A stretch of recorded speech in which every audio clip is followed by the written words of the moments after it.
भाजपा के हेडक्वार्टर त्रिकुटा नगर में हम स्वागत करते हैं।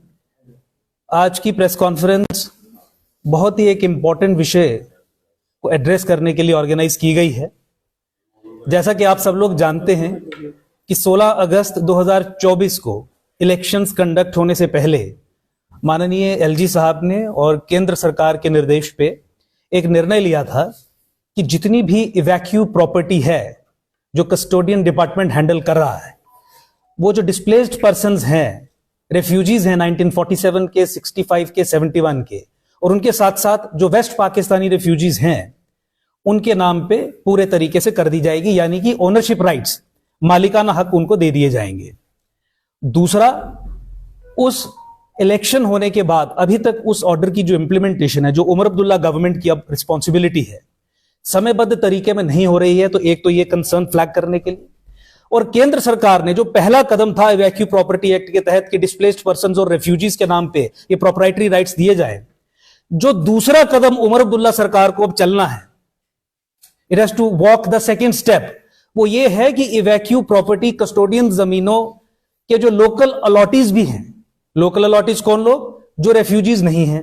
लोकल अलॉटीज कौन लोग? जो जम्मू खित्ते के, जम्मू प्रोविंस के ओवरवेलमिंगली लार्जली डोगरा कम्युनिटी है, उनको जो अलॉट की गई हैं जमीनें, उनको भी इस ऑर्डर में इनकॉर्पोरेट करके उनके नाम पे कस्टोडियन जमीनों के मालिकाना हक रेगुलराइज करे, यानी प्रोप्राइटरी राइट्स उनको दे।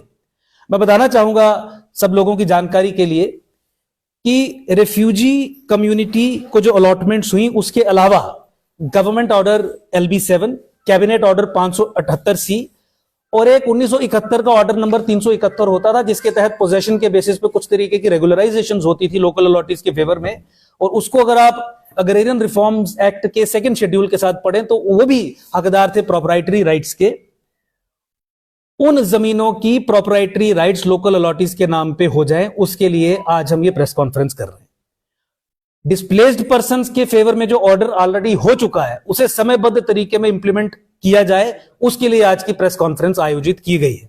साथ ही साथ आप सब लोगों ने देखा कि जो लोकल अलॉटीज थे, जम्मू खित्ते के रहने वाले लोग जो थे, उनको ये जो जमीनें दी जाती थी, और जब ये जमीनें सरकार किसी पब्लिक पर्पस के लिए एक्वायर कर लेती थी तो उन लोकल अलॉटीज को कंपनसेशन का अमाउंट नहीं दिया जाता था।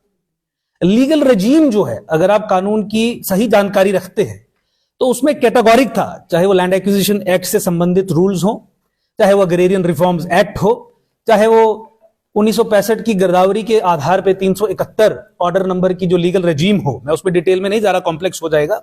लेकिन लोकल अलॉटीज भी एंटाइटल्ड थे कम से कम 80% कंपनसेशन के लिए, जो उनको नहीं दी जाती थी।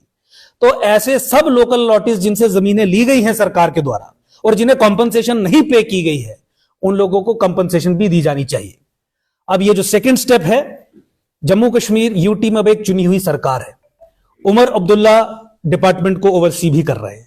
मुख्यमंत्री की ये अब नैतिक रिस्पॉन्सिबिलिटी बनती है कि एक कदम केंद्र सरकार ने जो उठाया, उसी दिशा में दूसरा कदम भी उठाए, क्योंकि ये जम्मू खित्ते और जम्मू कश्मीर में वो सब लोग जो लोकल अलॉटीज की श्रेणी में आते हैं, उनके मौलिक कॉन्स्टिट्यूशनली गारंटेड राइट्स की हम बात कर रहे हैं।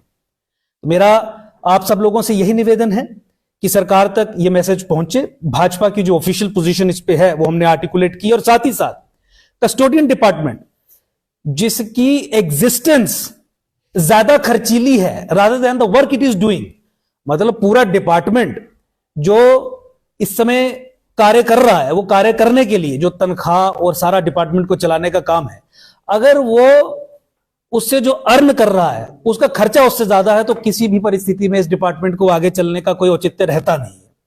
तो वी आर प्रपोजिंग क्योंकि प्रोप्राइटरी राइट्स कन्फर करने हैं, तो ये कस्टोडियन से कस्टोडियन जनरल की जो लीगल रजीम है, इसे खत्म किया जाए।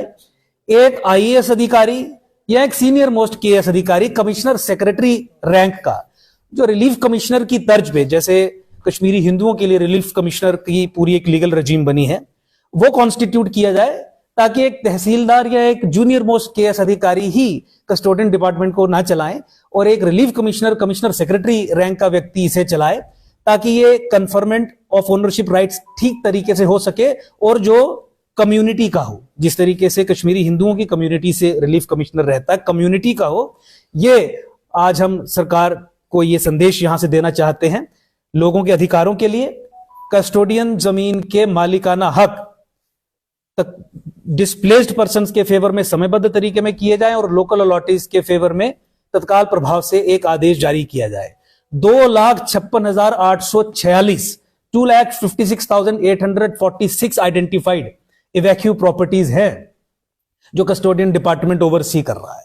इन सभी प्रॉपर्टीज का, ये एग्रीकल्चरल नेचर की हैं, ये कमर्शियल नेचर की हैं, ये रेजिडेंशियल नेचर की हैं, ये मिक्स्ड नेचर की हैं, दूसरे तरीके की भी है, कुछ सरकारी डिपार्टमेंट्स के पास भी हैं, सब की सब रेगुलराइज की जानी चाहिए। और इसके पीछे जो एक वैचारिक दृष्टिकोण से आप देखें तो मुझे बताइए कि 1947 में वो लोग जो टू नेशन थ्योरी को सपोर्ट करके पाकिस्तान के समर्थन में पाकिस्तान गए, उनके लिए आप प्रॉपर्टीज को कब तक यहां पे संभाल के रखेंगे और अपने नागरिकों को पीड़ित करेंगे?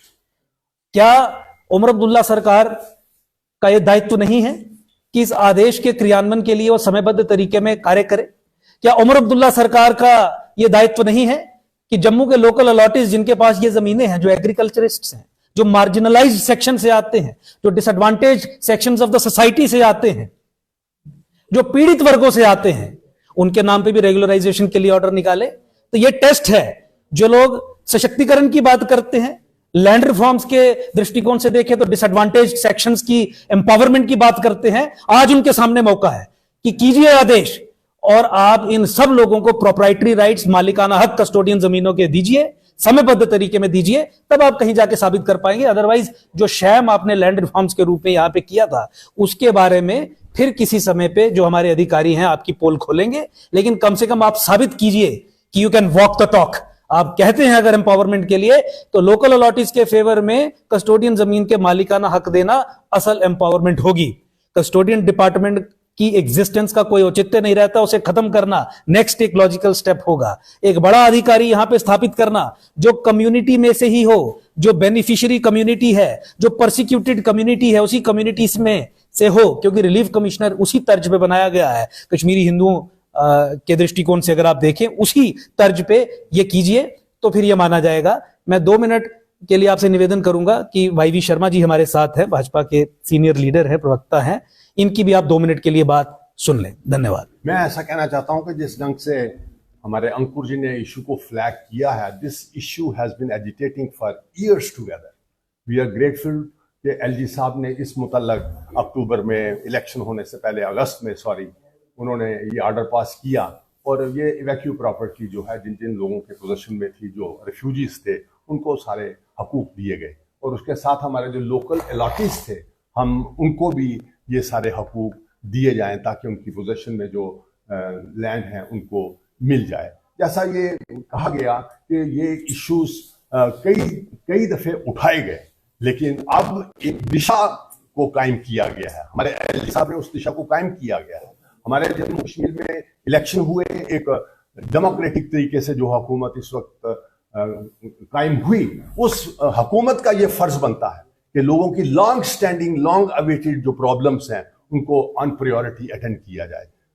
कस्टोडियन हाउसेस और इवैक्यू प्रॉपर्टी का जो इशू है, this has been raised time and again, और मैं ये समझता हूं कि एलजी साहब ने इसको हकूक देकर एक रास्ता खोला है जो हमारी मौजूदा हुकूमत है उससे अपनी एक डायरेक्शन लेकर लोकल लोगों को, सबको इसके हकूक दिए जाएं ताकि वो लोग उस प्रॉपर्टी को इस्तेमाल अपने अच्छे ढंग से कर सकें। ये जो पॉइंट कहा गया कि इसका इवैक्यू प्रॉपर्टी का जो इस वक्त आज की डेट में उसको मेंटेन करने का, इनको मेंटेनेंस के लिए जो हमारे सारे इवैक्यू प्रॉपर्टी है उसका जो खर्चा ज्यादा है, उनको तनख्वाहों का खर्चा ज्यादा है, और इसलिए ये तमाम प्रॉपर्टीज को उनको दिया जाए और ताकि वो उन प्रॉपर्टीज को अपने मन मुताबिक अपने तरीके से उनको इस्तेमाल कर सके। इन्हीं अल्फाज के साथ हम आज की प्रेस कॉन्फ्रेंस के थ्रू ये चीज कन्वे करना चाहते हैं। मेरा एक सवाल रहेगा कि जिस तरह से आपने ये इशू उठाए, ये लंबे समय से है, आपकी 10 साल सरकार थी, ये इशू बड़े आसानी से ये इसको सॉल्व किया जा सकता। अब ये 3 महीने की सरकार है, आपने 10 साल में इस इशू को क्यों नहीं सॉल्व किया? देखिए, ये 16 अगस्त 2024 को इशू फाइनली रिजॉल्व हो चुका था। उसके पहले जो तैयारी करनी थी वो करके सरकार ने 16 अगस्त 2024 को निर्णय ले लिया, जो लीगल रजीम के तहत पहला एक कदम हो सकता था। ये आज का नहीं है। देखिए, निर्णय हो गया का इशू था और ये बड़े आसानी के साथ आप 370-35 हट गई है। ये तो आप आसानी से सेंट्रल गवर्नमेंट कर सकती थी, क्योंकि सेंट्रल गवर्नमेंट के जरिए ये जो है एलजी है तो कर सकते थे। और इस समय जो है आपकी सरकार नहीं है, आप एनसी सरकार के ऊपर आरोप लगा रहे हैं। 3 महीने की सरकार, आपने क्यों नहीं किया? देखिए, हम कोई आरोप नहीं लगा रहे। मेरा आपसे निवेदन यही है कि 16 अगस्त 2024 को एलजी साहब ने और केंद्र सरकार ने ये निर्णय ले लिया। जो डिस्प्लेस्ड पर्सन्स हैं 1947 के, 65 के, 71 के, और जो वेस्ट पाकिस्तानी रेफ्यूजीज हैं जो कस्टोडियन जमीनों के कब्जे में हैं या जो जिन्हें जमीनें अलॉट हुई थी, उनके नाम पे मालिकाना हक करने का आदेश पारित हो चुका है। मैं ये कह रहा हूं कि जो दूसरा कदम अब उस दिशा में उठाना है, इस समय एक चुनी हुई सरकार है, वही ये कदम उठा सकती है। इसलिए आज की प्रेस कॉन्फ्रेंस के माध्यम से भाजपा ने ये डिमांड की कि दूसरा कदम सरकार उठाए, क्योंकि ये मार्जिनलाइज्ड सेक्शंस की एम्पावरमेंट की बात है, ये मिडिल क्लास की एम्पावरमेंट की भी बात है, ये फार्मर्स की, एग्रीकल्चरिस्ट सोसाइटी की एम्पावरमेंट की बात है। तो दूसरा कदम पहले कदम के बाद ही उठाना था। अगस्त में अगर एलजी साहब ने यह कदम उठाया, केंद्र सरकार ने यह कदम उठाया, तो उसके बाद इलेक्शन होने के बाद यहां की चुनी हुई सरकार को यह कदम उठाना है। तो मेरा निवेदन आपसे मात्र उतना है।